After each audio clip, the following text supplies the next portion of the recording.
Welcome to the Gather Party. It is so lovely to see all your faces and be together here today. I have the lovely Deanne Gilson beside me, who's going to welcome us to country as we gather here today on Wadawurrung land, and I pay my respects to elders past, present and future. So we'll have a chat after as well, but over to you, Deanne. Thanks, Amy. Thanks for asking me to come along. Perfect day for it, except for the roadworks and diversions that I got on the way.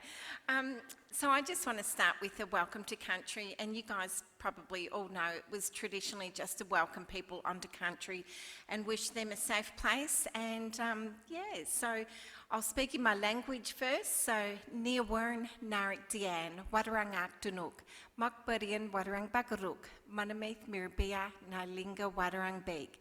Karingarabu Mura Bunju, Wa Kunawara, Kimbani Ba, Nyatni Deanne. So I basically just welcomed my ancestors, past, present and emerging, and any First Nations elders and their families that may be present here today. And just welcome you to Wadawurrung country, all of you here, and wish, today that you have a wonderful time. And that's basically it, really. So, so Kimbani Ba is actually our word for welcome, and that's on the art gallery front entry there. So thank you, everyone. Thank you so much, Deanne. It's been such a pleasure to gather on Wadawurrung country, and I have the beautiful Black Hill at the back of my place, which I love, which I know features in some of your work as well. Deanne's an amazing artist, so I just wanted to ask, while we had her here, what you've been up to, and you won an award yesterday. Oh, yeah. Tell us about that. Thanks, Amy. So I just finished my 13 and a half years of uni. Everyone's heard me whinge for 13 and a half years. That's no secret at all. So now I'm actually free to be normal with the rest of you and everything. So I started uni when I was 17, but I just emotionally and I just didn't have the skills to even write an essay.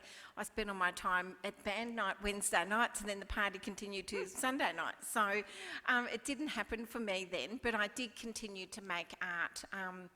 And I just finished my PhD in Aboriginal women's business and looking at what Wadawurrung women actually did and how they survived pre and post colonisation. And what I also did was I gathered all our traditional marks from all the artefacts all over the world that I could possibly find.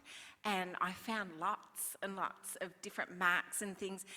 A lot in England. There's about 19 really key artefacts in the UK, which I kind of want to visit one day, but they might get a bit afraid if I rock up. They might think I want to take them home or something, I don't know.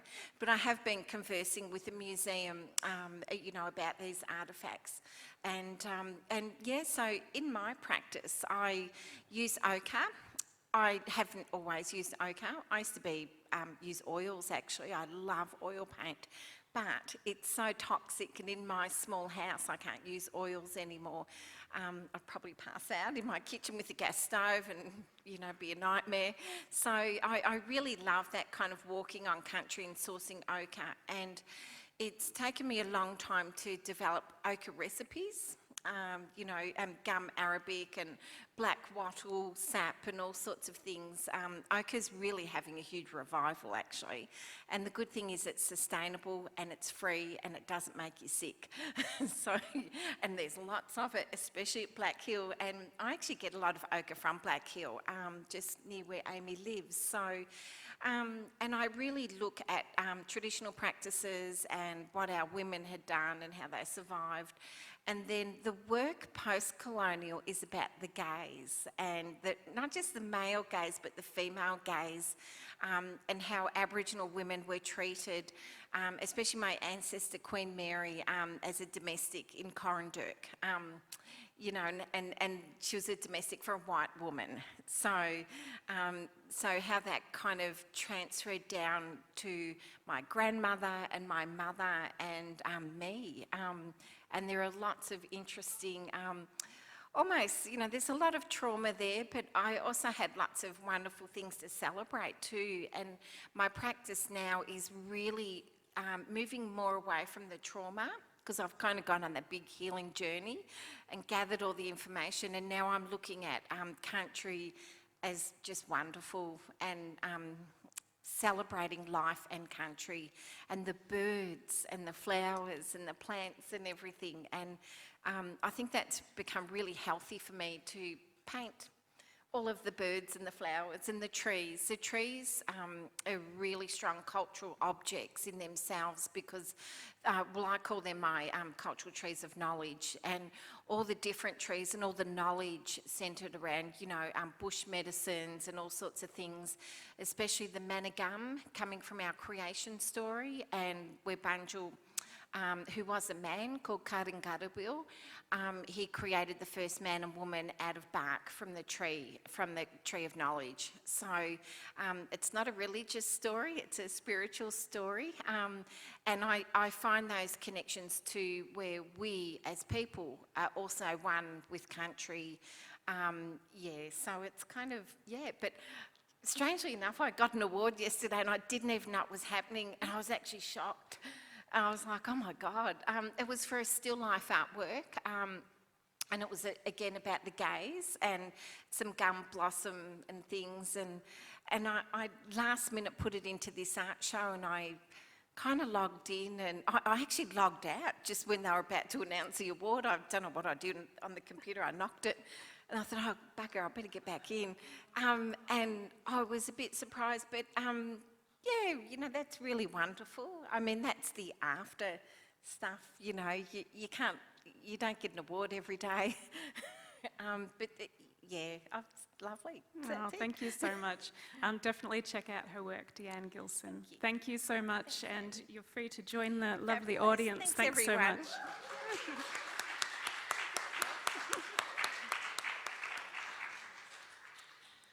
We have a feast of creativity for you today. Thanks for kicking that off, Deanne. Our first performer is Ellen Sorensen, aka Shadow Feet, who we'll get to shortly. But I'll just say a few words. We're here today celebrating the first season of Gather podcast, and lots of people who've been part of the show that are here. Lovely to see you, and friends old and new and future, welcome. It's wonderful. I can't believe we can even be together, so it's amazing. A big thank you to Rex Hardware, who's over there on tech with Sam, and it's sort of the 10-year anniversary of us working together on projects like this. I used to have a radio show on Voice FM called Tinderbox Radio, and we would do a yearly balcony broadcast and feature musicians and poets. Actually, Sean, who we'll meet later, I think, was at one of those way back when. So thank you, Rex. It's a pleasure to collaborate with wonderful people such as yourselves. We also have the amazing Gus here and Tracy, who you'll see interpreting today's event. I was able to get some funding from Creative Victoria for the podcast to do some training about accessibility, and it's so exciting to be able to open up the show to more people, and we'll hear a bit more about that later as well. But everything is almost transcribed, so that's exciting too. So we've all had to be resilient the last little while, haven't we? It's been ups and downs and things being thrown at us, which is the same today. So I wrote a little poem yesterday morning, which I will share with you now. And that's all I'll say about that. Here we go. And it references Sean's poem that we'll hear later called You Know. Do I know, what they know? Research has become fluid, skewed and skewered, cherry-picked and lurid. The truth is out there. Reclaiming flags of resistance. Sit down, buffheads. We don't need this. We need quiet kindness. We need bountiful wideness of heart inside us to flow, you know? People are hurting, no one's denying. But these calls, they're not the fish to be frying. Kids in cells, the earth dying, power corrupted with barefaced lying, the spread of ill-thought slogans in easy supply. These are a few of my least favourite things. But today we're together. Let us revel in colour and song, forget the rabble, and creativity, curiosity, and connection. May they live bright and long, you know?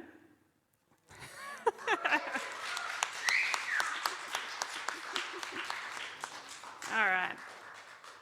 I reckon we'll just get on with it. And here's some beautiful music to kick things off. We've got a great program of poetry and film and music, and we'll talk a bit more about my gather threads as well that you might have noticed a few of us wearing.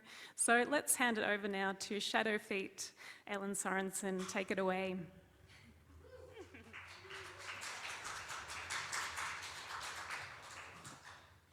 Thank you all for being here. It's so nice to look around and see so many familiar faces after such a long time of sort of, being resilient.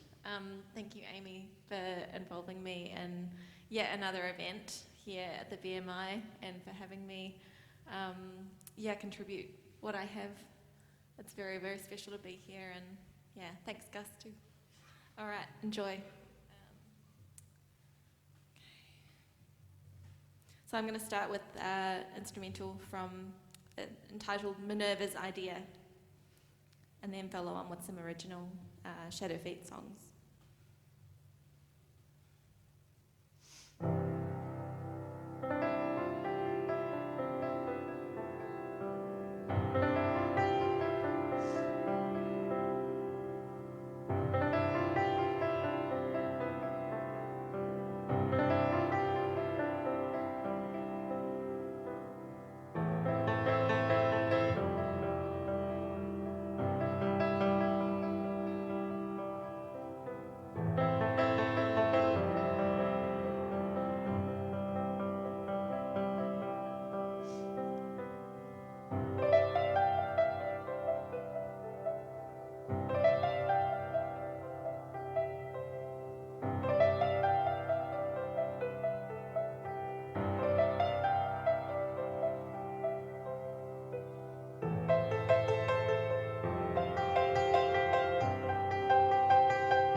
Thank you. This first one I'm going to play, the second song I'm going to play is called 7 Year Cells. And I think a few of you might have heard it, but it's on the story I've heard of. Apparently every 7 years all our cells regenerate and become new. And I quite liked that and thought I might be able to do that with my brain in terms of what I hung on to and what I could let go and just wash down the plug hole. Here we go.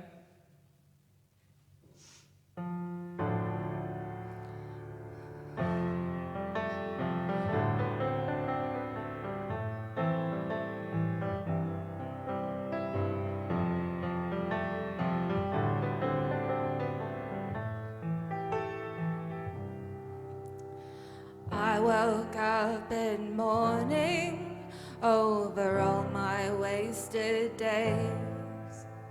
So much time spent pining over things I couldn't change. And I woke up one morning determined to find a way. Through my clouded vision, I pushed those black clouds away. Oh, I've got the 7 year cells, and they renew themselves. Oh, I've got their 7-year cells. And they renew themselves, with those dark clouds behind me. I saw wide open skies. It's funny how far you can see when you open up your eyes. One foot in front of the other, I'll take it one step at a time. 'Cause jumping feels like falling before you learn to fly. Oh, you've got those 7-year cells, and they renew themselves. Oh, you've got those 7-year cells, and they renew themselves, 7 years, 7 years, 7 years, 7 years cells. And they renew themselves, I woke up in the morning, I felt the sky closing on me. My wide open skies had turned to dizzying heights, and I forgot that I was free. But the end is just the beginning, as the years they ebb and flow. If your world feels like it's spinning, oh, that's the only way you'll know. Oh, you've got those 7-year cells, they renew themselves. Oh, you've got 7-year cells, they renew themselves, 7 years, 7 years, 7 years, 7 years cells.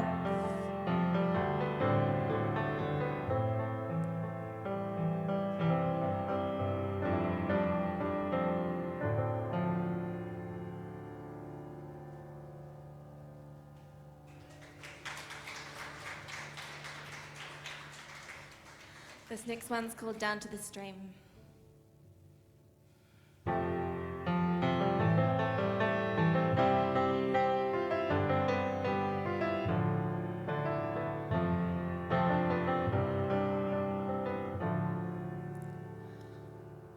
I went down to the stream where my mother used to sit with me. I would hide like the birds in the trees.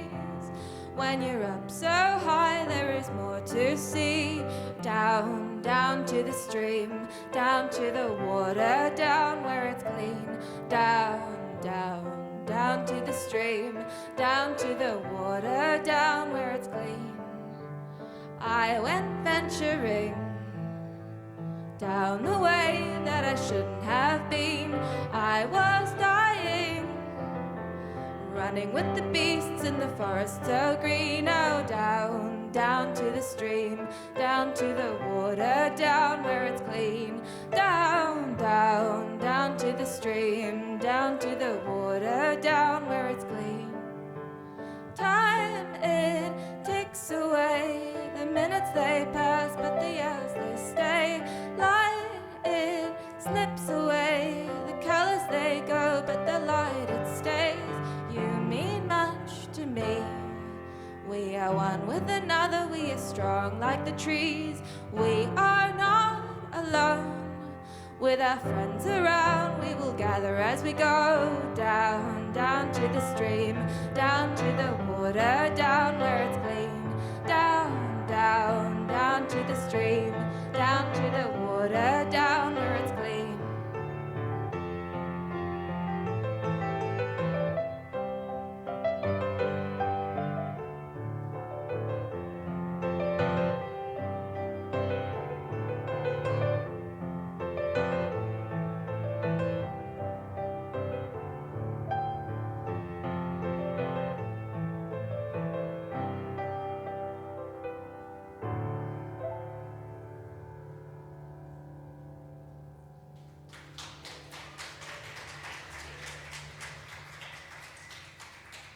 Thank you. This next song is called The Staircase Monster.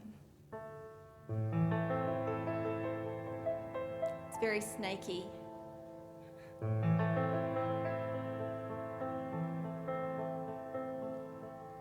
There once was a girl who loved dreaming of all the things she might like to be. She looked all around and saw people she found to be doing much better than she. She knew by the smiles on their faces, their clothes and their shiny new shoes. She surveyed herself in a mirror. She knew just what she had to do. She worked till her body grew thinner and her hands became velvety smooth. But the light in her eyes, it grew dimmer. Beneath her the ground started to move. The staircase monster on the move. You step onto him, you've got so much to prove.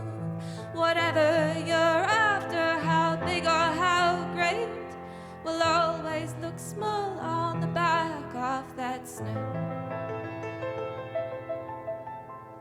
You should never try to fix what's not broken.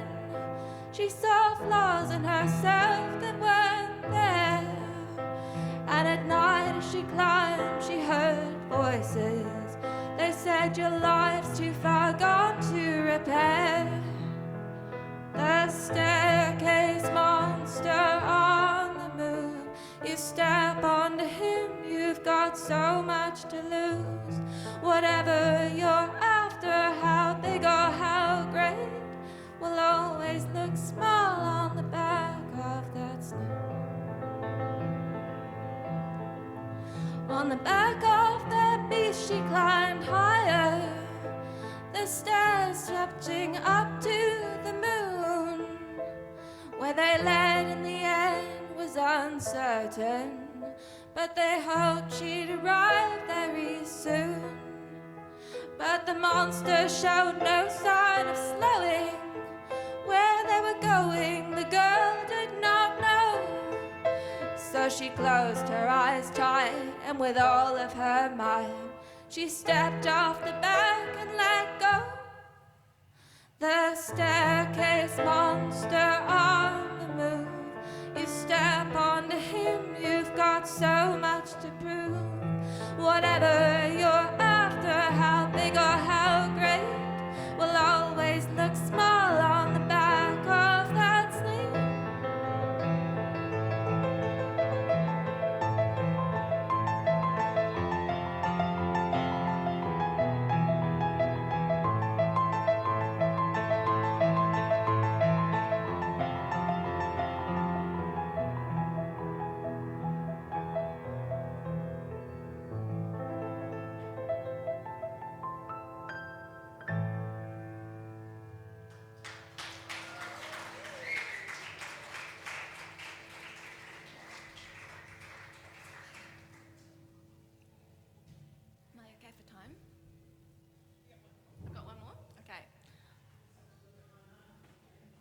I've got one more for you. This one's called Running Man.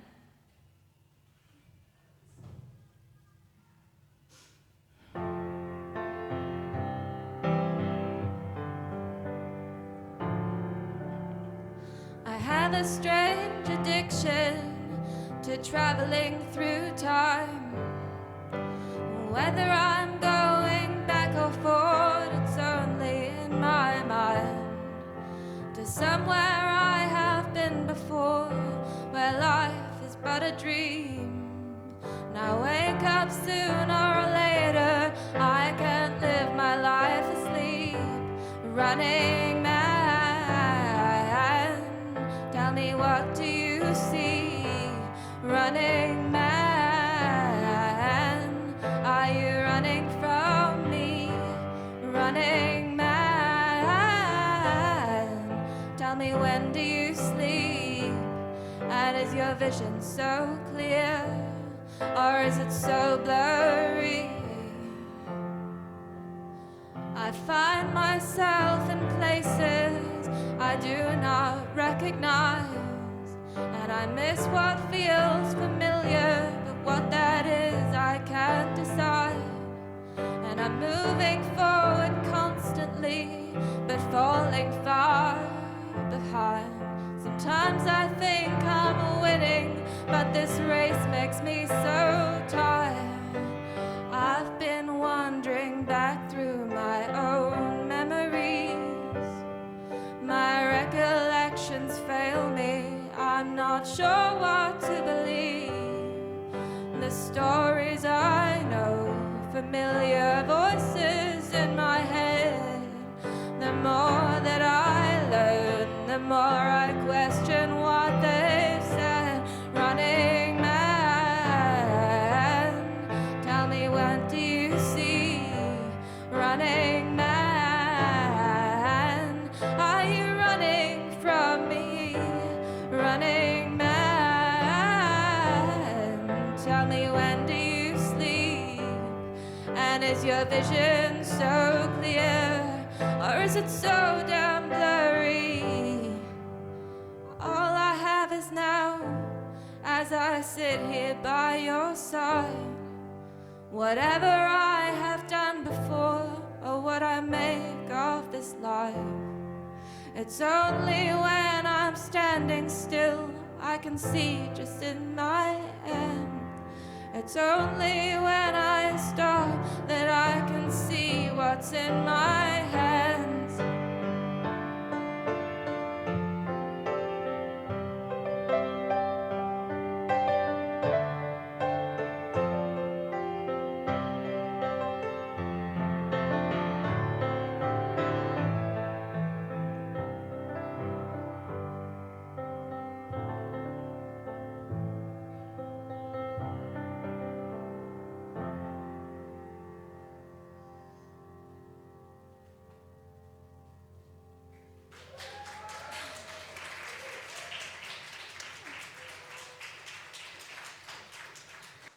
Come and join me, Ellen.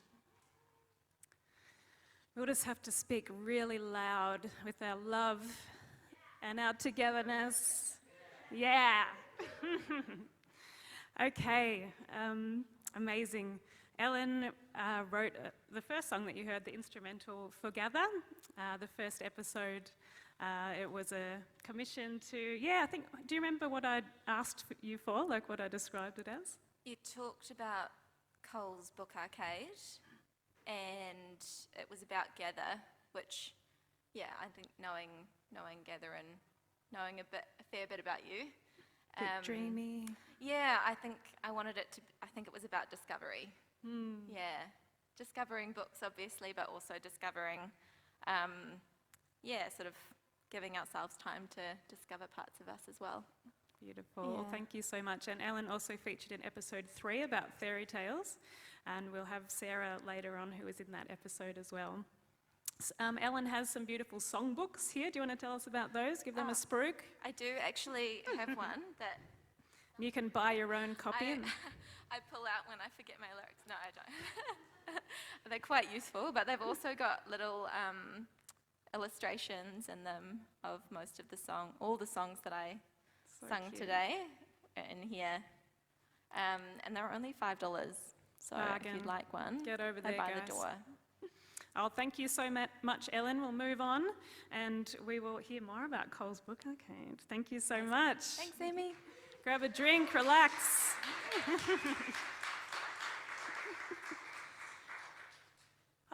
I forgot to say before, with Gather, there were just a few stats to, let you know what we achieved.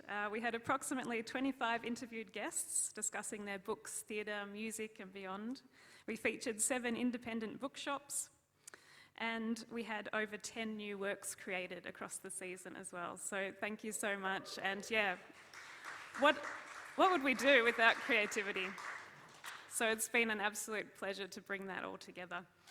Okay, a lot of people can't be here today, so we've got a few video messages now from other guests who are overseas or away, so they're going to say hello to you on the screen. Here we go.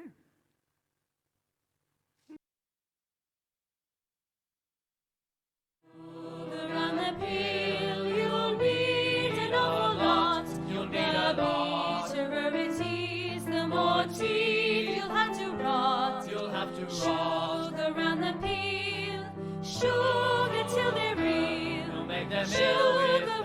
bleeds a little pale.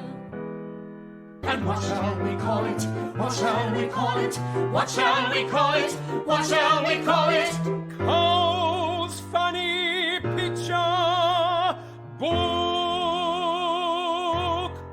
Hello, hi Amy, hi everybody. My name's Hilary Bell and this is Philip Johnston, and we are the writer and composer of a musical called Do Good and You Will Be Happy about E.W. Cole of Cole's Book Arcade. Congratulations, Amy, on 1 year of Gather, and good luck in the future. May there be many more. Thanks and have a lovely party, everybody. Bye. Bye. Hello, I love the book writing contest, and also how it was all about writing and fun. And at school, I'm writing a book by myself too. And it's about a unicorn and a bird, and it's about their forest getting teared down, and then they fixed it with the planting seeds. And I wrote all of it and drawed all the pictures. And the unicorn is a rainbow unicorn, and also I really liked writing your contest. Bye from Frankie Dickinson, the greatest.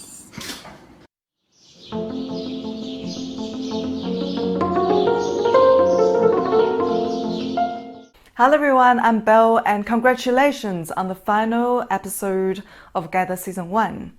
I am thrilled to have been part of this season's story and I hope you're all enjoying a great party in Ballarat.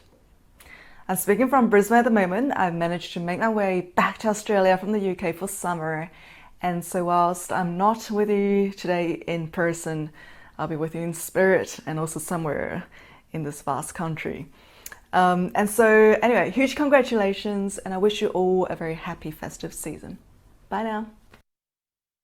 Oh, there's just been so many beautiful people involved, so that gives you a little taste. And Frankie Dickinson, she's the greatest, if you didn't catch that. And in episode 3, part 2, we had a kids writing competition. So she was one of the people that submitted a story. It was about retelling fairy tales, and hers was about Medusa.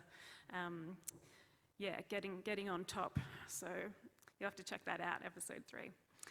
Okay, well, I'm now going to invite Sharon Turley up to the stage, and she is going to introduce us to the Coles Book Arcade song. Yeah, jump on there. Oh, yes, so we have a very tiny lyrics. Okay, thanks, Rex. Hi, everybody. We're going to have a sing-along. Woohoo! So Cole, in the book, gave us about a bazillion verses of a song. So Amy has kindly given us just 5. And it's to the melody of Auld Lang Syne, which we all know. So I'm going to pass this out. You might have to share amongst yourselves a bit, and I'll lead you through a gorgeous sing, because what better thing to do than to sing in the face of fear, that there's a lot of fear in the world, but why don't we sing? Why don't we party? It's something we've done for since who knows when. We've sung together. It's a very powerful thing to do. So let's enjoy it. Woohoo! All right, she's handing out some of the lyrics. When we recorded this for the first episode, we actually did it to the tune of Mary Had a Little Lamb, because that was what was said on one thing we found. But yeah, the latest one, which you can see this beautiful picture from Cole's funny picture book with the orchestra of animals, was to actually Auld Lang Syne. So I haven't heard it sung to this tune. We'll see how it goes. And yeah, Sharon's a beautiful singer and singing teacher around town. All right. So we're celebrating an amazing bookshop, which was full of wonder and curiosity, and Cole had an amazing vision for everyone in the world coming together, getting rid of division and hate, so it's perfect for today as well. All right, she needs one too. Yep. Oh, good. I feel like I should stand up. Yeah, you're going to join us? All right, so Auld Lang Syne has those two sections. We're going to do the first section for 1 and 2, and then the second section for the third verse. Just listen to me, you know. Sing confidently, sing confident and wrong, not quiet and correct, okay? It goes like this. Cole's Book Arcade, Cole's Book Arcade, it is in Melbourne town. Of all the bookstores in the land, it has the most renown. It was the first book arcade that in the world was found. 'Tis still the finest book arcade in all the world around. Then this next bit.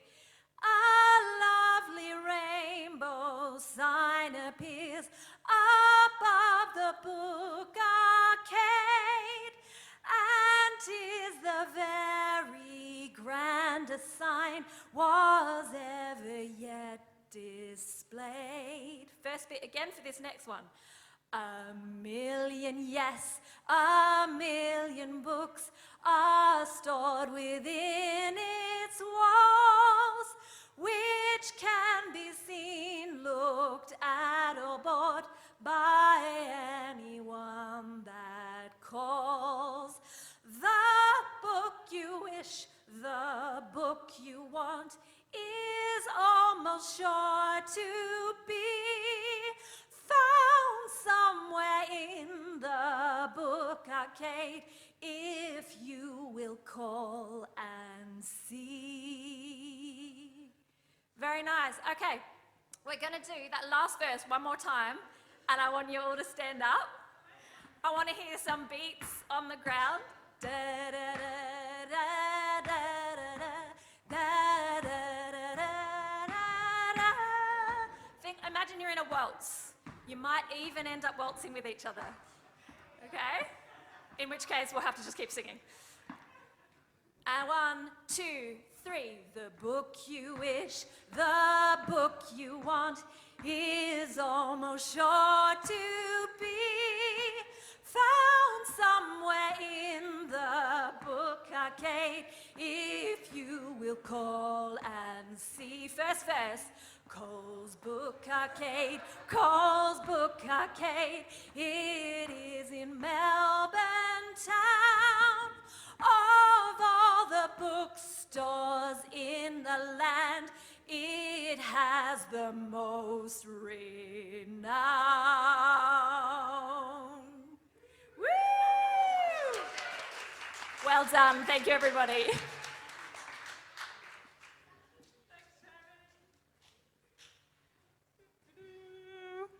Hope you enjoyed that.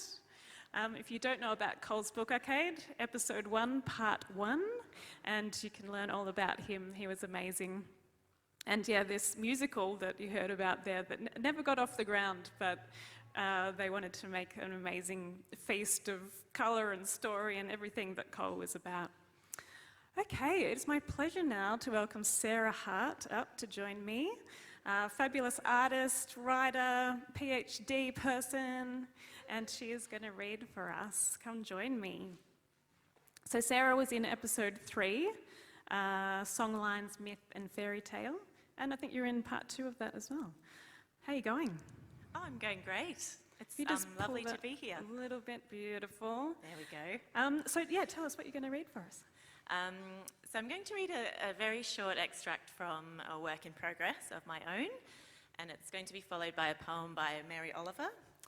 And both of them I connect back to fairy tales in the sense that they're both about remaking the same thing over and over again, but differently and, you know, new. Like we talk about grandfather's axe. You know, is it still grandfather's axe if it's different handle and different blade? And so I think of fairy tales as grandmother's stories, and I think the bones are really always there. So vaguely my work in progress is a combination of a retelling of Sleeping Beauty and mixed in with a bit of memoir. So this is a very short snippet of the memoir. Okay. This bit is called The Garden. They spend a lot of time telling stories at my kids' school. It's a core part of the curriculum. I love watching the kids sitting there, entranced, staring up at the storyteller. She, it's usually a she, will have a wooden animal or perhaps a person made of felt or a piece of cloth, and she'll weave a story out of the air. It's an art. It happens every day in the younger grades. Parents get to see it at festivals or special days. Everyone claps at the end because that's what you do after witnessing a marvel, right? But the teacher frowns and says, "We don't clap." She's right somehow. The clapping does do something to the magic of the story in that setting. Without it, there's a lingering sense of otherness, that liminal space between sleep and the real world. We're so conditioned to celebrate the speaker, but there is also the story itself, and sometimes it needs space. I have an old garden. Parts of it were planted over 100 years ago by the family who lived there before I bought it. A walnut tree, its branches twice as high as the house, its roots firmly fixed in the city's sewage system. A line of apple trees along the fence, riddled with disease, but persistent, sending life up through the twisted boles every spring to load themselves with black-spotted fruit. Roses planted before they bred the wicked thorns out, their hearts as red as blood. I put in an olive tree 10 years ago and was gifted a lemon around the same time. It took exactly 7 infuriating years to fruit. I've planted other shrubs and flowers. I've pulled some out. I made a vegetable garden. My mother extended it and she built a chalk pen. There have been changes. It's my garden, but its bones are old, older than me and my mother and my mother's mother. So every year I spend days pulling out ivy and raging against the bloody alums and garlic weed that choke out the hellebores. My nephew gets co-opted to poison the blackberries that creep in from next door. I tend the lawn under the walnut tree, the violets, the abundance of freesias. I plant in the gaps, I prune out the dead wood. I give the garden back to itself, loved, revealed, as new as it is old. This is the way the boys' teachers tell them stories. And this is the way we tell fairy tales today. So that's an excerpt from my work.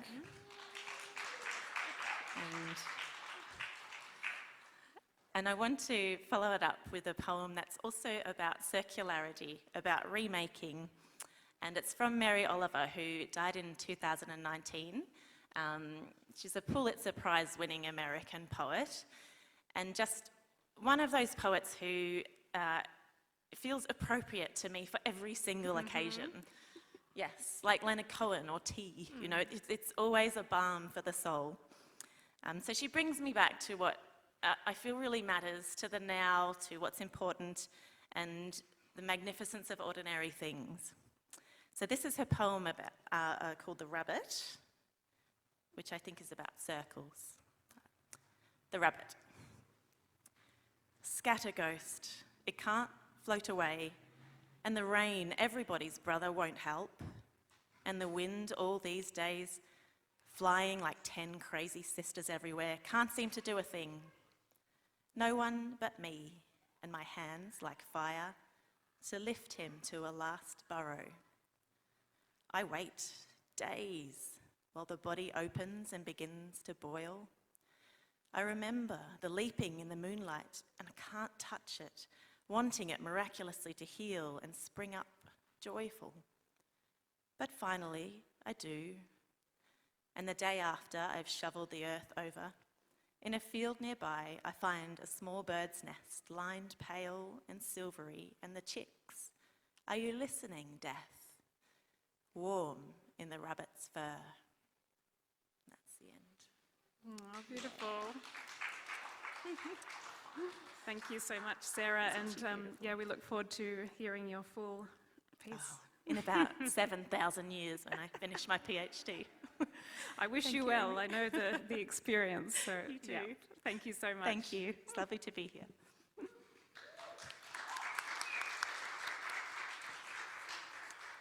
If you're not familiar with Mary Oliver, I recommend to seek that out, and it is a true balm for the soul.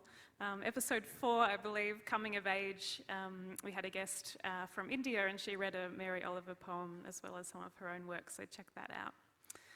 Okay, so we're now going to something a little bit different, which I'm excited about.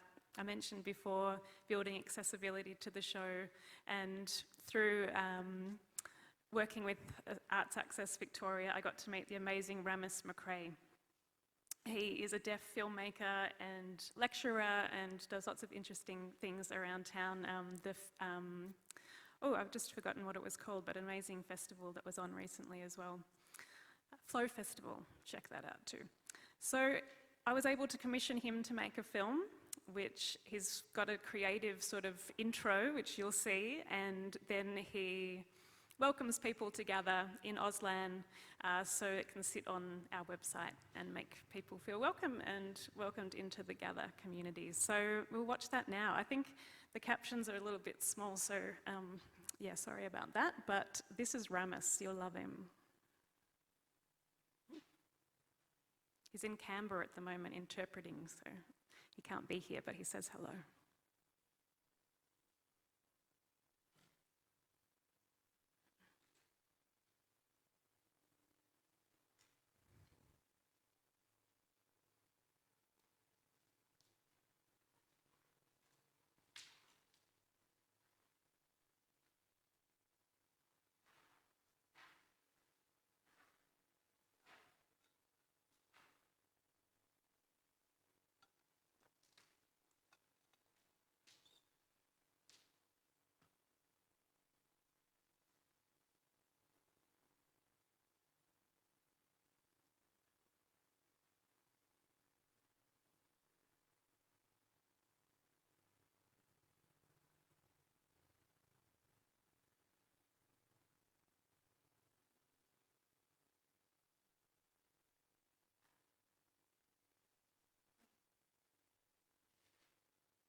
Thank you, Ramas.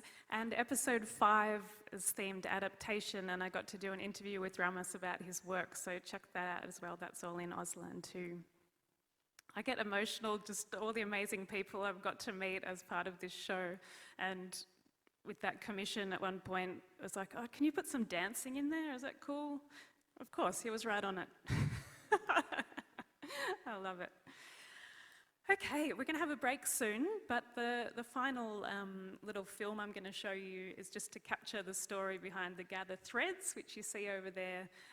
A new thing which Gather has just been one of those things. It's sort of how I work with things evolving and getting different people involved and cross art forms and everything, but it's just sort of rolled on from one idea to another. So each episode I would make a collage to go with the episode as well. And the clothes are my collages printed onto fabric and then sewn onto recycled clothing. So have a look, see if anything grabs you, and you can also commission us to make something for you if you want something in a different size or colour. But Christine Crawshaw is the seamstress who I've worked with, and I've just got a little clip of us getting things ready the other day in her shop downstairs. When we left Minerva's books last year and moved online, she started a bookshop in there called Sothis Books and Sartorial. So here we are getting the Gather threads ready for you.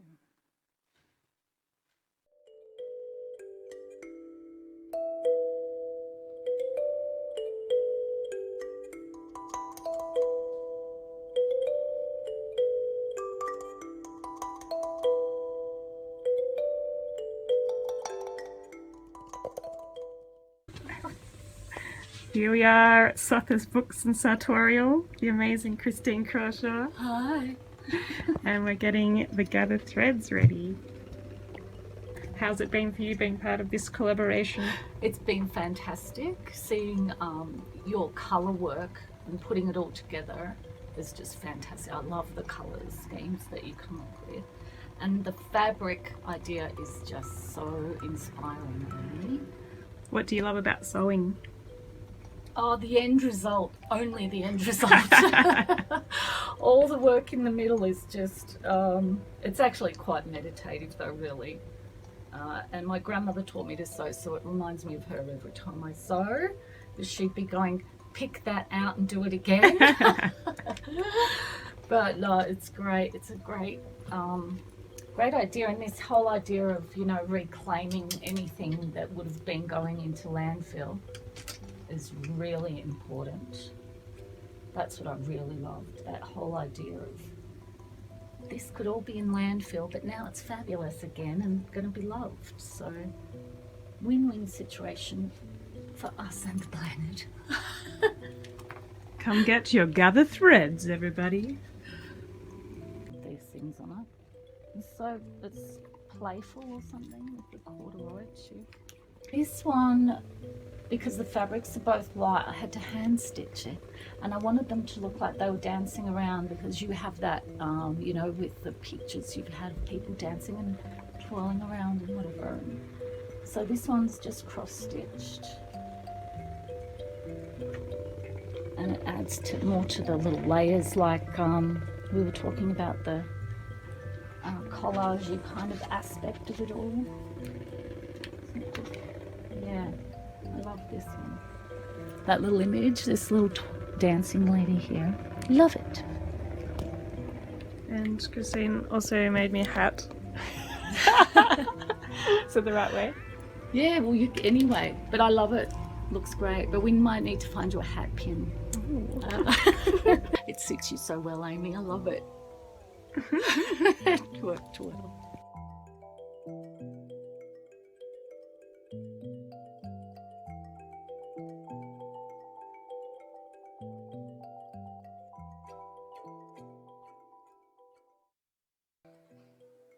There you go. How cool is this? My Gather hat. So Christine sends her good wishes as well. And yeah, look at this. It's amazing. Thank you so much, everyone. We're going to have a short break. I want to give a shout out to Midtown Cellars, who are doing the pop-up bar at the back. I know there's lovely people through starting to play baseball this year, which was unexpected but a lot of fun.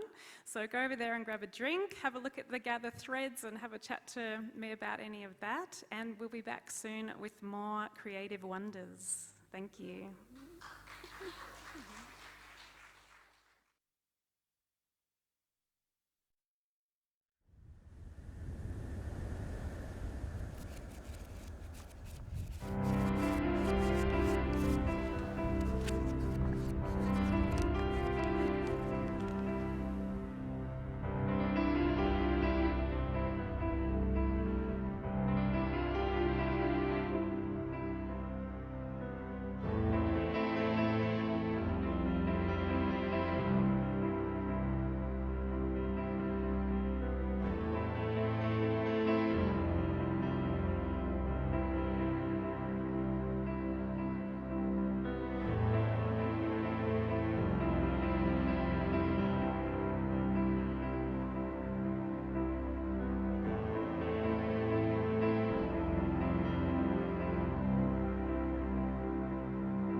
Good to go, Rex? Welcome back, beautiful people. I'm going to keep the hat on. It's a bit hot, but can't resist. Okay, I'm joined here by the amazing Erin McCuskey. She was the first Things Found in Books artist in episode 1, part 2, where I got artists to respond to that concept, whether it was ephemera of actual things, recipes and bookmarks and things found in books, or more conceptually. And she wrote a beautiful story which she's going to read for us, but she's going to tell us about the film that was going to be premiered today, and it just wasn't quite right with the venue change. So yeah, tell us a bit about that. So it was a film made, it's called Intimacy in Isolation. It was the brainchild, wasn't a brainchild, it was a Hart child. A Hart child of Bronwyn Blakelock. And Bronwyn, myself and Lily Pascas created a film during lockdown. It's absolutely gorgeous and sumptuous, and you won't see it today, so sorry. However, Bronwyn is collecting email addresses if you would like to receive an invitation for when we do premiere it, which is likely now to be later in January, maybe February at Trades Hall. So Bronwyn, will the sheet be up on the, yes, it's with Bronwyn or it's on the back table there. So please leave your email address and we'll make sure that you get an invitation. Thank you very much. Okay. Erin is going to read her beautiful story. Take it away. So just before I start, I'd like to acknowledge Amy's mama, who's here in the audience. And one of the many amazing things about Amy is her incredible mind and how she melds that with her heart. And Mama, you're just such a huge part of that, because I've heard the audio stories that you've recorded for Amy as a child, and it's just what an extraordinary gift you have given Amy, and Amy is the gift, obviously, to the world, so thank you. This story was written at the request of Amy, who offered me a suitcase of things and said, "What in here takes your fancy?" And they were all things that were found in books, and what I picked up immediately was some woven bookmarks. Now, I actually looked for those bookmarks. I think they're hidden in another book somewhere, could not find them, but they were beautiful pieces from 40s, 50s, and they were woven, beautifully woven messages on really small bookmarks. They were lovely. So I wrote Amy a story, and it's called Woven Forget-Me-Nots. The first was deep blue-black with cream text.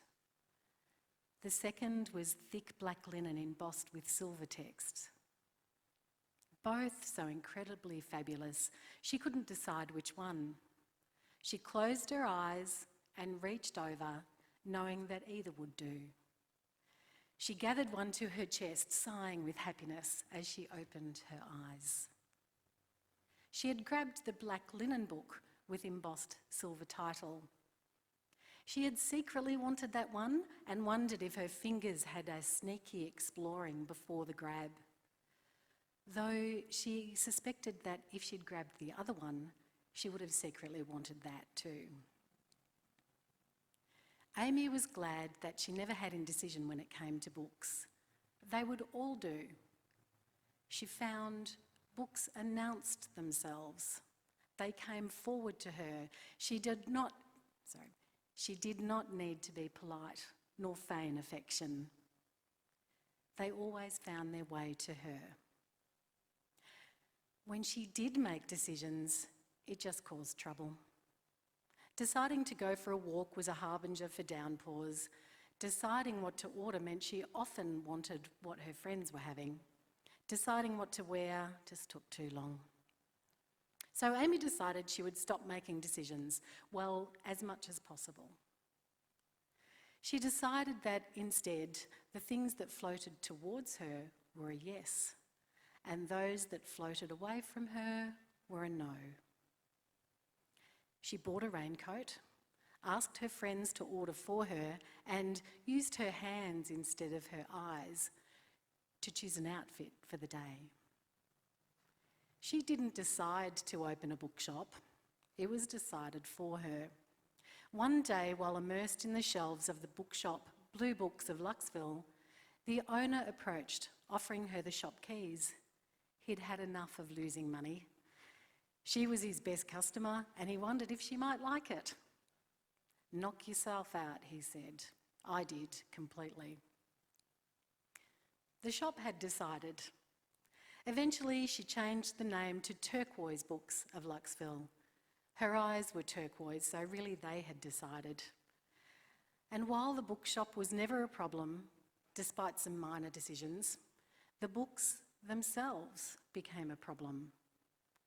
Not because the books were in her bookshop, but because they felt like her friends, and friends sometimes leave. Amy loved to travel, but couldn't decide where. So she just went.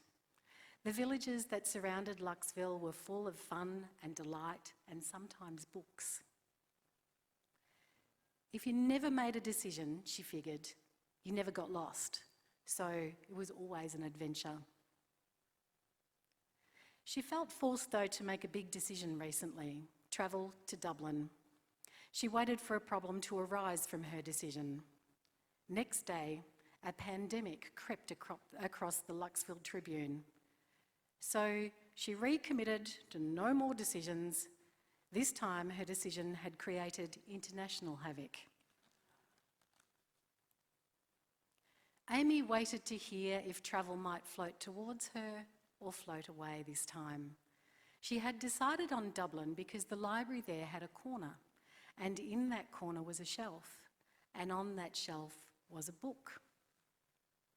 The book was a friend that had left to go and live in Dublin. It was a faded red hardback first edition, and it called to her. A sound just out of reach, like tears that sting when your heart hurts. That corner seemed very inviting, and Amy wanted to see if her book was being loved enough and how she was settling in. At Turquoise Books, when Amy wrapped her friends for their journeys, she added a beautiful bookmark inside the really special ones. The bookmarks were silk, woven with short poems of love and forget-me-nots, with short-coloured tassels.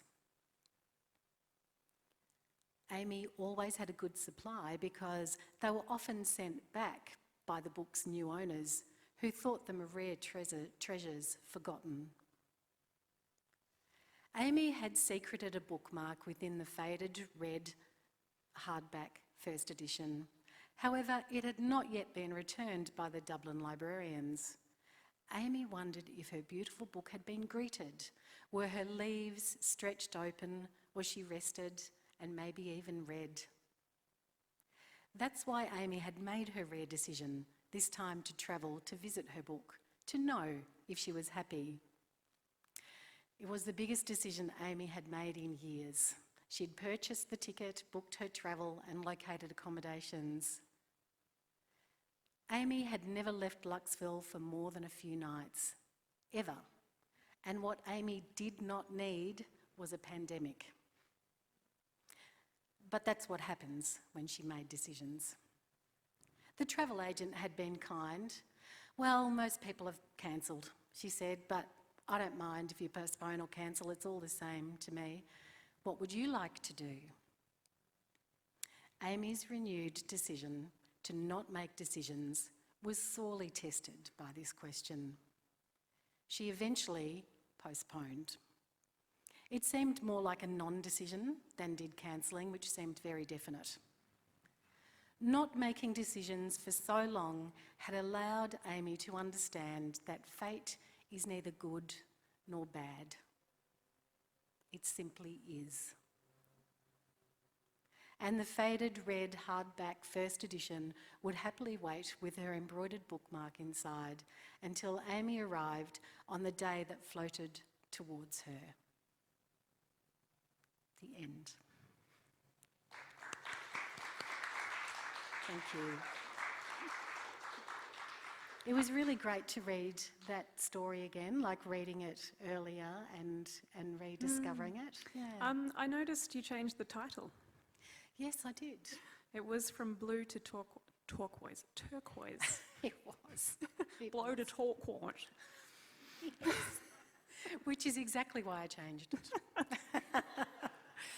Just made me think as well, the image of the bookmarks is in our zine that we've got over there, or there's a little zine, which is all the collages together, but we also created a bit of a, Julian's just holding it up over there if you want to have a look.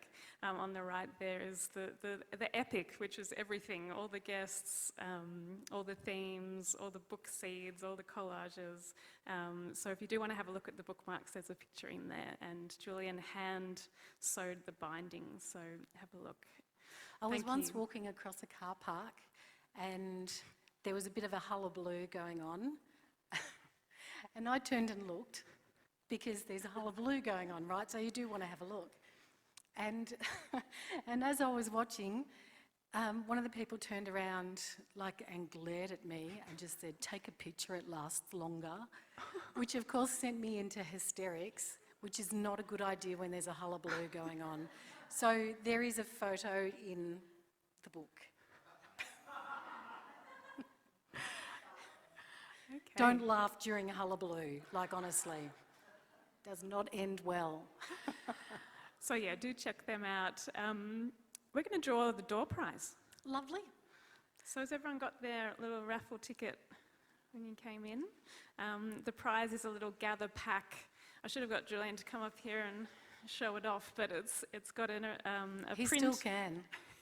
Come on, how Come on, quickly can you move? It's the got Amy a and Julian show. a print of the collage from episode 1. It's got a zine. It's got the Gather tote bag. Here it comes. Yep, beautiful. Just get you in front of a camera. Thank you very much. Thank you, my love, for all your support as well. Here's to Julian. Woohoo! This is the collage His acting skills could be improved, let's face it. from episode 1, which, as you can see, references Cole and his magical book arcade. Oh, there's a book, actually, yeah, you can hold that. There's a book in here too, which has the Ewan's bookstore stamp in it. So this was an old Ballarat bookshop that was just down the street here in Sturt Street, and we talk about that a bit in episode 1, part 2. All the beautiful little booksellers' stickers that are in books. And yeah, here is the zine with the collages and the book seeds. So lots of goodies in there. Tote bag, Thank you very much. And just before you leave us, Erin, would you tell us a bit about Luxville? What is Luxville?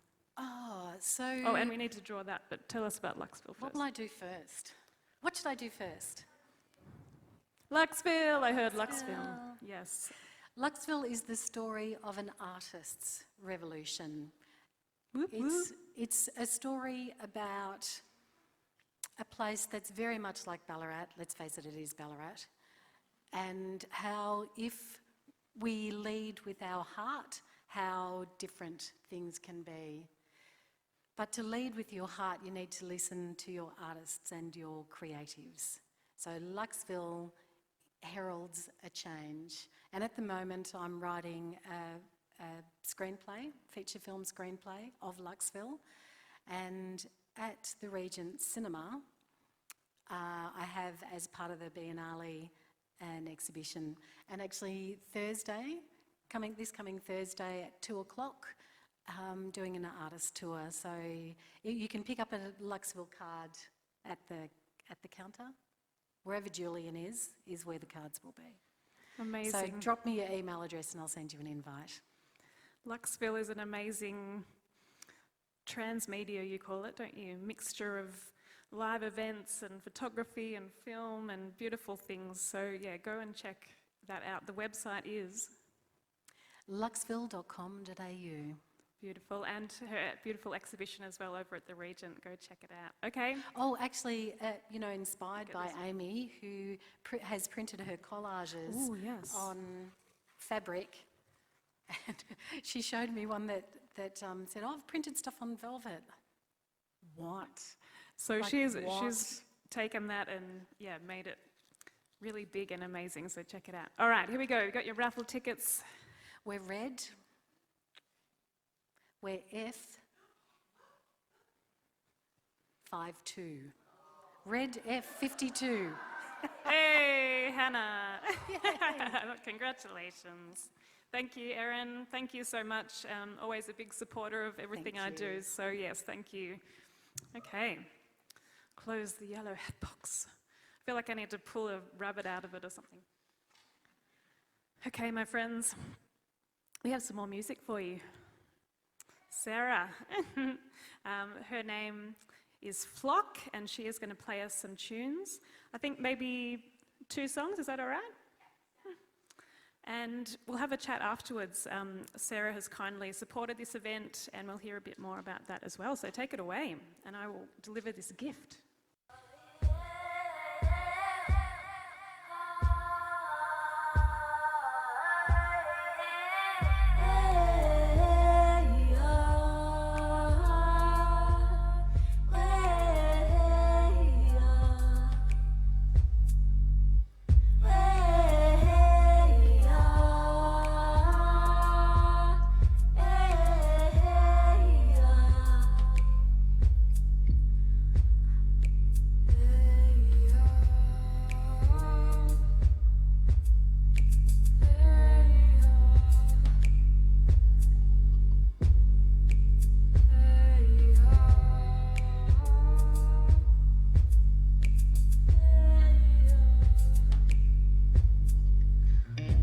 Awakening man, enlightened, slightly frightened, foods are divided, needs to be quiet. We still see ourselves with the same faces, the grace in the way we lick our blades. Whoever knew I get to see the grass, I see the grass extra green. All things that we can't believe, cause it's way too.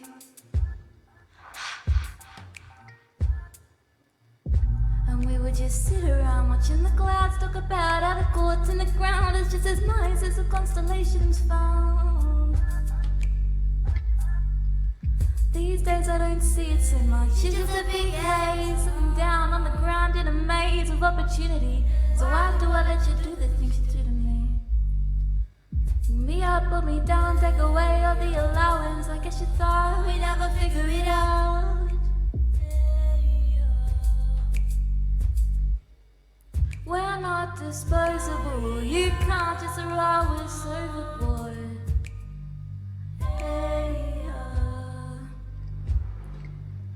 We're not disposable, you can't just throw us overboard. Hey, don't throw us, don't throw us, don't throw us, don't throw us. Don't throw us, don't throw us, don't throw us, don't throw us. Don't throw us overboard. Don't throw us overboard. Don't throw us, don't throw us, don't throw us, don't throw us.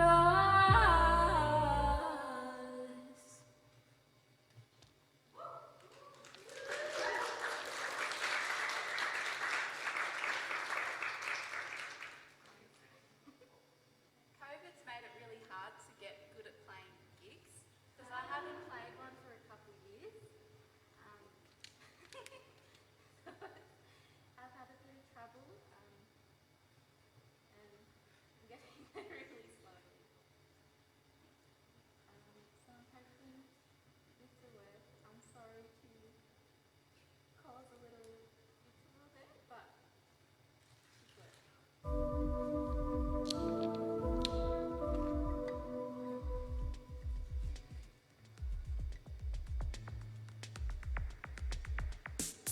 I never wanted to be so far away.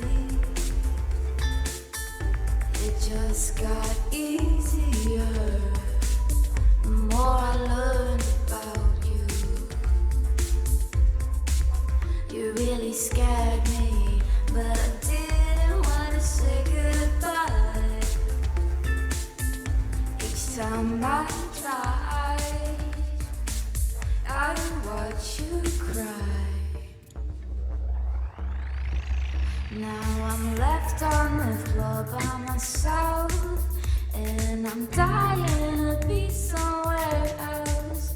I can breathe in the ice in the air.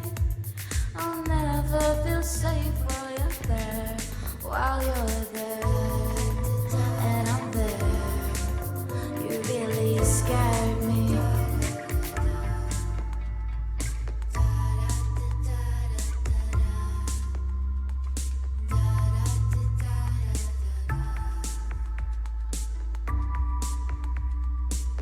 I know you're chasing but can't find where I hide.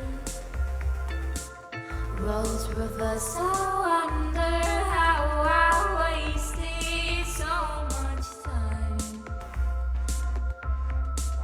I said goodbye, but you didn't. I could taste it there. Catch me if you can. I said you booby traps. Now I'm left on the floor by myself, and I'm dying to be somewhere else. I can breathe in the ice in the air. I'll never feel safe while you're there, while you're there, and I'm there. You really scared me. Da da da da da da.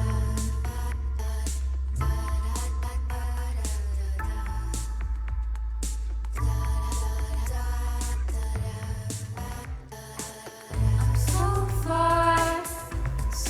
far away. Oh, I am so far away.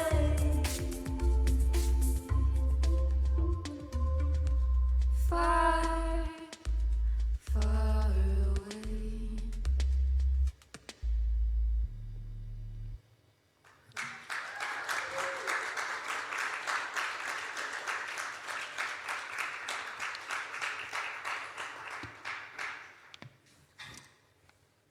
Thank you so much, amazing. I feel exactly the same way, Sarah. I've followed you online too, and I was like, how can we get together and do something? And we actually met for the first time at Midtown Cellars, the lovely people doing the bar for us today, so thank you guys. A new place in town if you need to go get a drink. It's lovely. How are you going? Good, yourself? Yep, pull that nice There we and go. close, beautiful. We are running a bit behind, sorry folks, so we'll just have a quick chat, but I would love to hear more about Upstairs Music that is supporting this event amazingly. Upstairs. So we started off as Ballarat Hip Hop Nights, so I was putting on hip hop shows at the Eastern, and going into this year, we wanted to develop it to be more like a collaborative studio and be able to make music together in electronic music in Ballarat, because it's really not accessible in a regional setting to anyone really. So yeah, that was the plan, to start a studio, which I haven't done yet because of COVID, but my grant's been extended.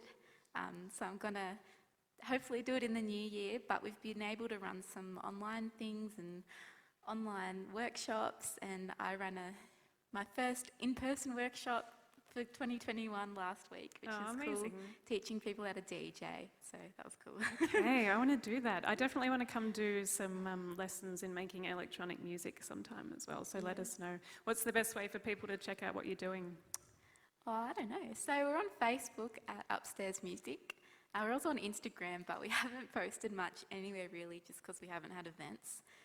But we'll be posting a lot more now that we can go out, so Awesome. just Facebook or Instagram at Upstairs Music. Thank you so much, and it's so important to be able to pay artists, so thank you for your support today. No worries at all. All right, grab a seat, grab a drink. We're nearing the end here. Thank you so much. Yep, another round of applause. I'm always so impressed by the local talent. It's been wonderful to pull it all together today. Sarah's music features in episode 4, Coming of Age, so get on and listen to that as well. All right, Sean Whelan, I think the first man of the day. Up he come.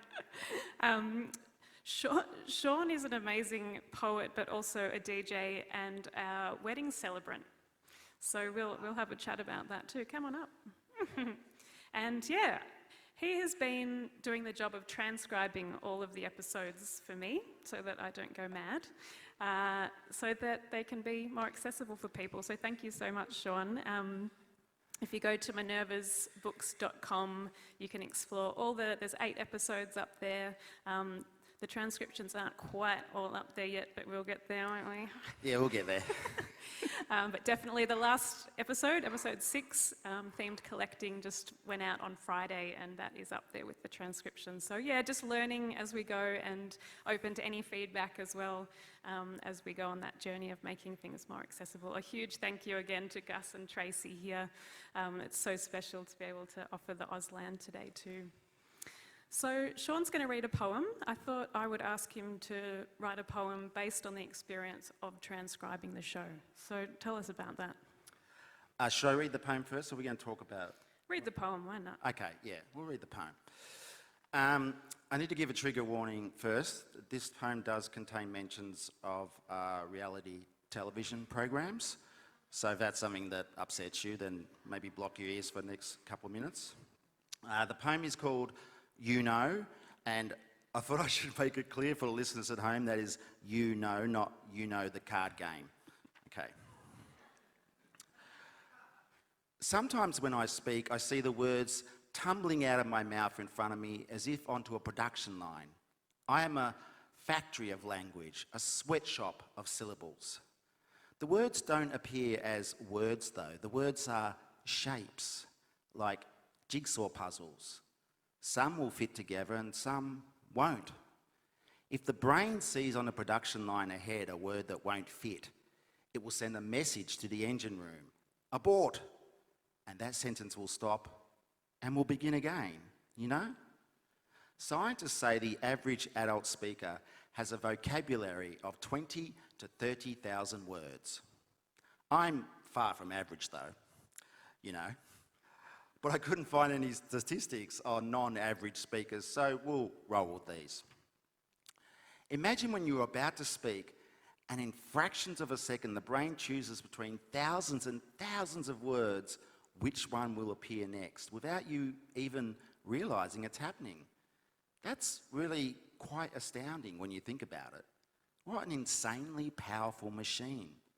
And yet, some of us still willingly watch programs like Farmer Wants a Wife.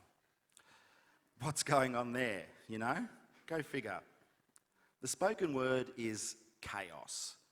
The written word is a domesticated animal. The spoken word is a bell, and once it's rung, it is already sung. It cannot be drawn back, much to our horror sometimes, you know? When we speak, we don't speak in well-constructed sentences. We speak in one long sentence, a verbal exhalation. But sometimes you need to take a rest. And that's what or it's just, or yeah, nah, or you know, is for, you know? These tiny little speed bumps in our speech, signalling the buffering of our brain's processes, you know? Thank you.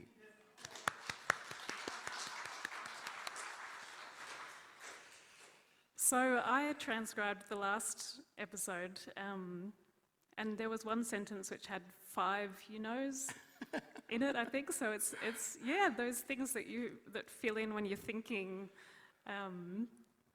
you know. You know? I found it quite fascinating because these are things that you don't notice when you're hearing it, but when you're writing it out, it's really quite clear. And I even tried finding, Googling if there's a phrase for these like little joiners in sentences. Like, they're kind of like informal conjunctions, I guess, but I couldn't really find if there's a phrase for it. And I even wondered, who was the first person to say, you know? Like, We weren't saying that like 100 years ago, I don't think. And if that person could be traced back, like even if they got like 5 cents for every time someone said you know, they'd be really rich, you know? Yep, you know. I do know. Thank you so much. Was there anything else you noted as you were going through the episodes? Well, I did, more on that topic, I did notice that that was not unique to like Australian speakers. Like that wonderful Indian poet, she also said, you know, quite a bit. Interesting. Yeah, no, it's quite a fascinating process and quite a long and arduous process as well. It takes way longer than you think to transcribe something. Even using those apps, because they only get half of it right, and then you've got to fix all that up. I think it actually takes just as long using an app, but it's less typing. So do check it out. We're really proud of that bringing together of photos and transcripts and the audio, so whatever way you would like to engage with the show, you can be part of it. So thank you so much. My pleasure, thank you. All right, I could talk to you all day about your other career, but people can check him out, DJ Hot Wheels, available for your next party. Thank you so much. Okay, we're nearing the end, my friends. We have one more amazing musical act for you, the beautiful deborahN sitting in the front here. If Deb and Dave want to get ready there, have a quick chat with Deb and just wind things up. I want to give a big thank you to you all for being here. We're also recording everything, so if you know people that weren't able to come or chose to not come out today for very valid reasons, do feel free to let them know about the recording link. Massive thank to Rex. Do you want to jump in front of the camera for a second, Rex? Yeah, let's give him a round of applause. Ballarat's resident archivist and has produced so much local music and art, so thank you so much. It's a pleasure to work with you. Thanks to Midtown Cellars for keeping us boozy, and we'll hang around for a bit as long as they want to stay to have a few more drinks. I think there's a few more gather threads left if anyone's interested, and you can also put in your orders if you'd like me to create a special one for you.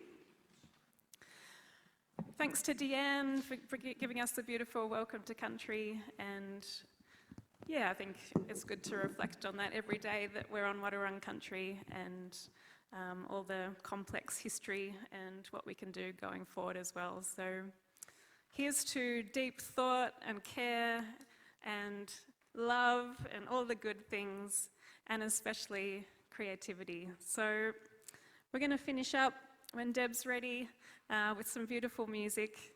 And just really quickly, Deb was on episode 3, Songlines, Myth and Fairy Tale, and she's had a job change recently, but is an educator and working hard to bring Indigenous ways of doing things into the school setting as well. So I don't know if you'd want to say anything about that before you sing your beautiful music.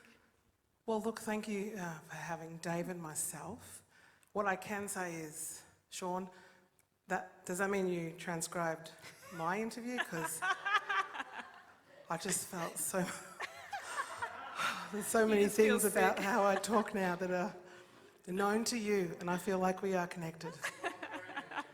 You have to let me know what my nuances are, idiosyncrasies. But it was a really exciting time. One of the authors of the book that was written, do you know what? I've completely forgotten what it was. It's called Songlines. That's right. The Power and the Promise. So one of the women in that book was my computer science teacher in year 12, which I was like, what? She's writing a book about songlines and things that we're all the same people, but we've become, and we continue to become and to be. And I think that's exciting to consider how we're connected in our community and in our communities. So this is a real privilege to be here and to see everyone storying here today through things that are creative, because I know I sing, but I feel like I'm more of a storyteller. I didn't say once. Yes, I know, you become very aware of it. Okay, a big thank you, so much love to everyone, and on the recording, hello, hope you've enjoyed as well. So take it away, Deb, and hopefully you'll hang around for a drink. Take it away. Sorry, don't take it away just yet. Oh, sorry, surprise.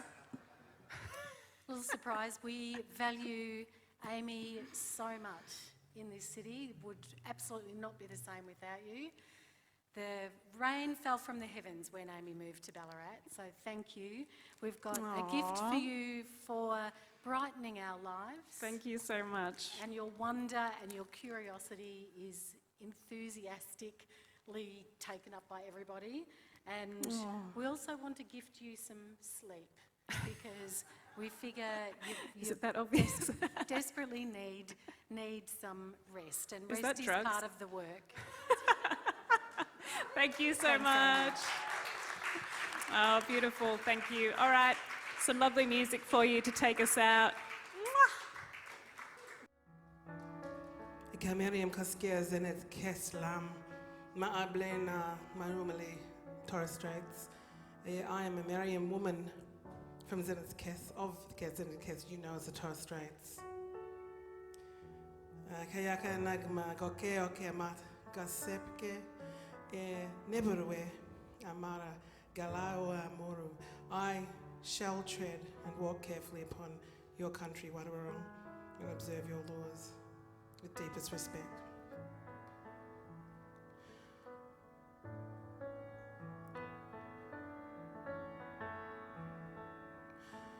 Kubayara Kubayara Kubayara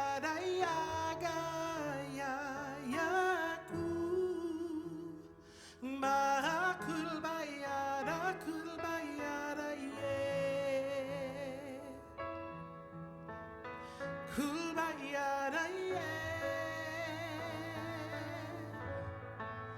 Kulbayara Kulbayara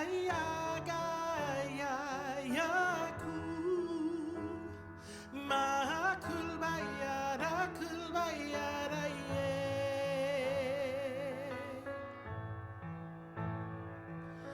Kule Kule Pokazurut Good Palema Sinagin Kangwi Gabogan Higher Higher Higher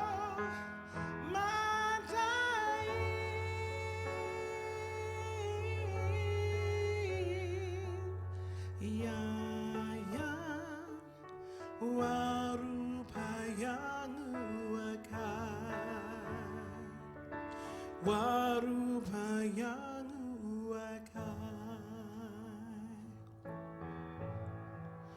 kulbayara kulbayara Kulbayara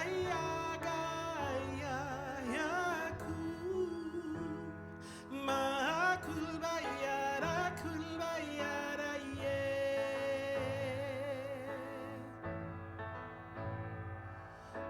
Kule Kule Pokazurut Good Palema Sinagin Kangwi Gabogan Higher Higher Higher Madayin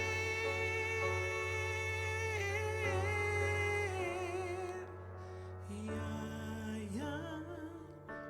Warupayangu Akai Warupayangu Akai.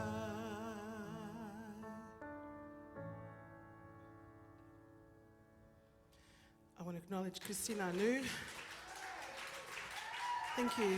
Christina Anu wrote that song, one of her only, I think her only language song, and known so throughout Australia as an artist and a storyteller, and wrote it with an elder and her auntie, I think it was her auntie, and anything with language is my identity, so here's one of my own in English, giving people a break.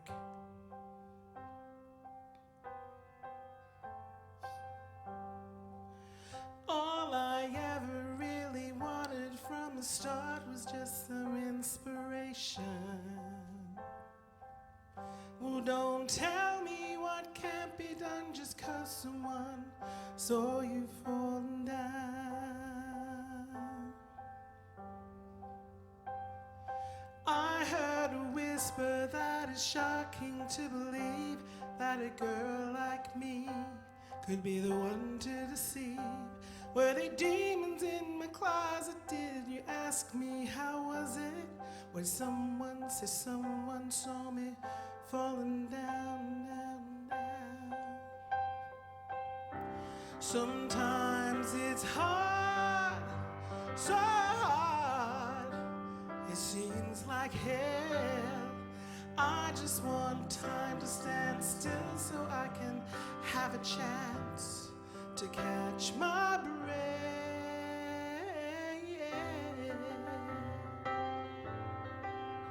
Catch my breath. We all believe in make-believe that they're just tales we love to have. I can't be sure that there's not more. Why did you say you were my friend, but you didn't have the strength to stay? Why did you cry? Were your tears for me or for your reasons? Why? Or was it 'cause you saw me falling down?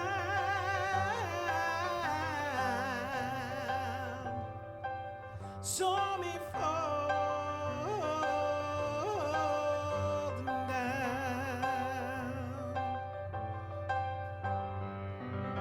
Sometimes it's hard, so hard, it seems like hell. I just want time to stand still so I can have a chance to catch my breath.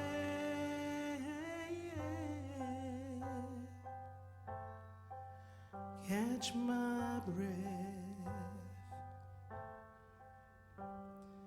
I heard a whisper that is shocking to believe, that a girl like me could be the one to deceive. Were they demons in my closet? Did you ask me how was it?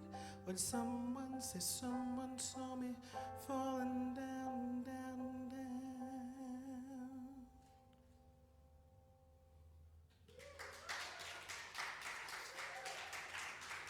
Thank you.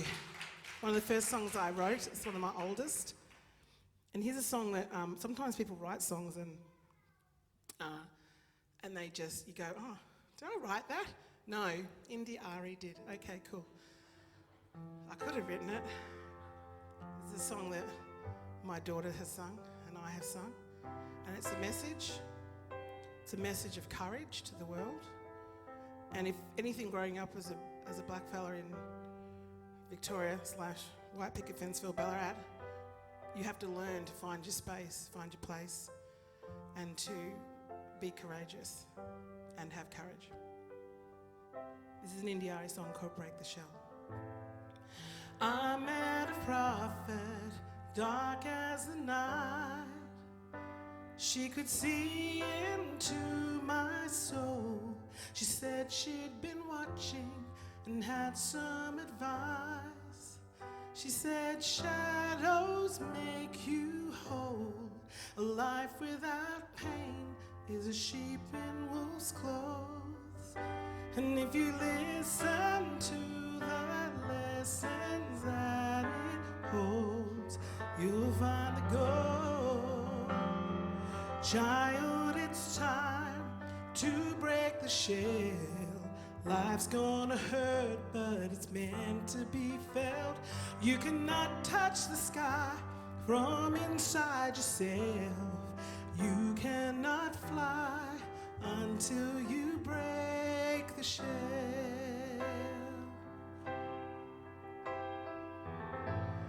Well, I can remember when I was a child, how the grown folks seem so crazy, why they're so angry why they so loud.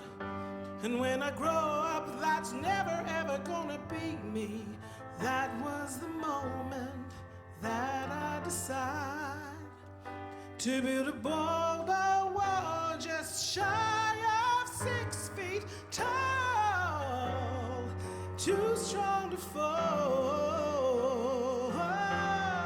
Child, it's time to break the shell. Life's gonna hurt, but it's meant to be felt. You cannot touch the sky from inside yourself. You cannot fly until you break the shell.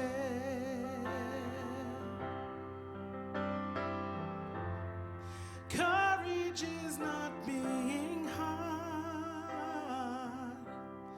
It's time to peel back all of the layers you put between who you're meant to be and who you are. Who you are.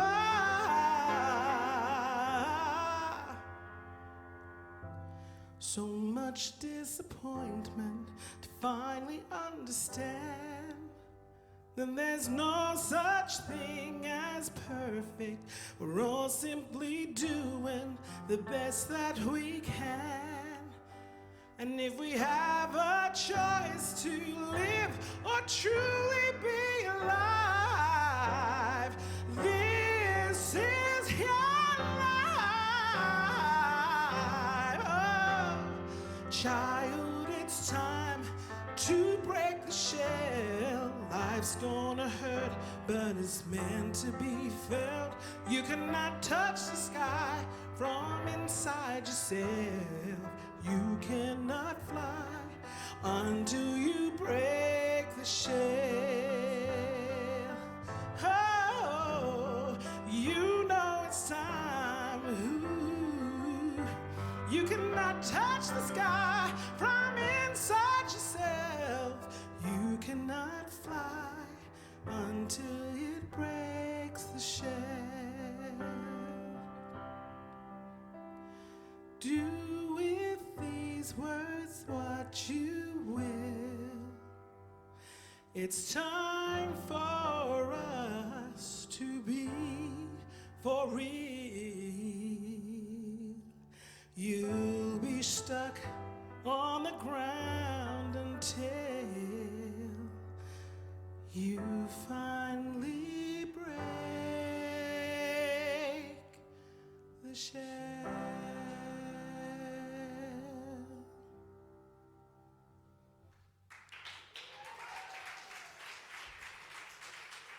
We have another one, or we can stop.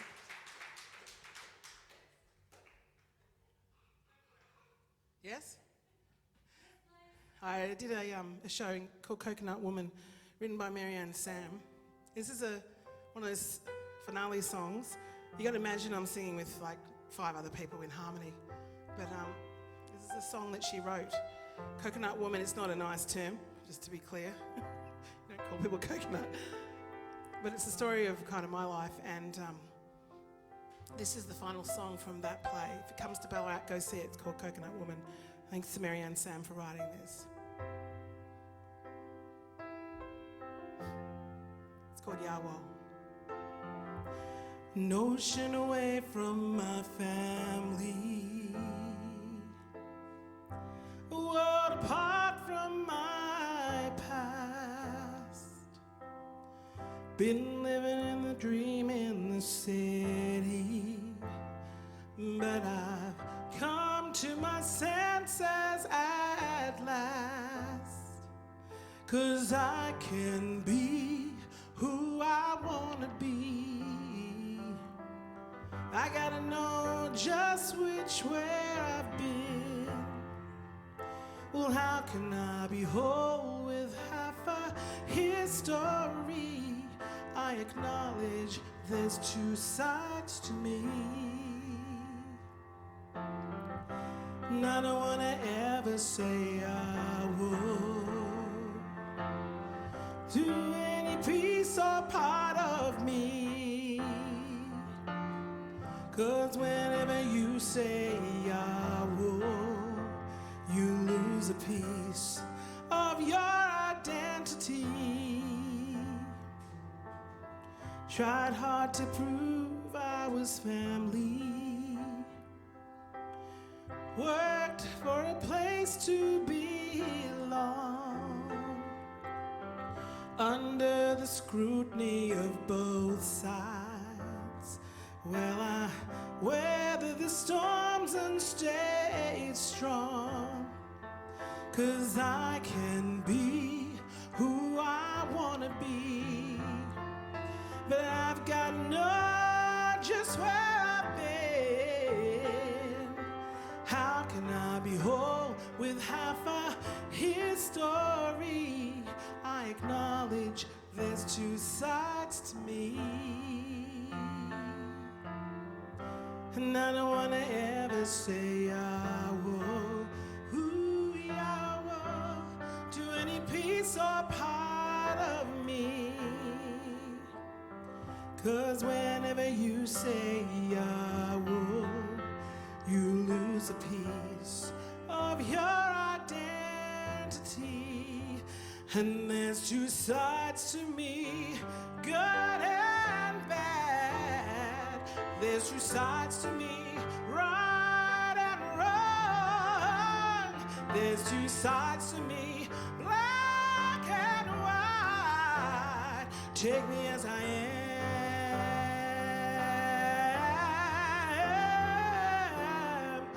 And I don't want to ever say I will to any piece or part of me. 'Cause whenever you say I will, you lose a piece of your identity. I don't want to ever say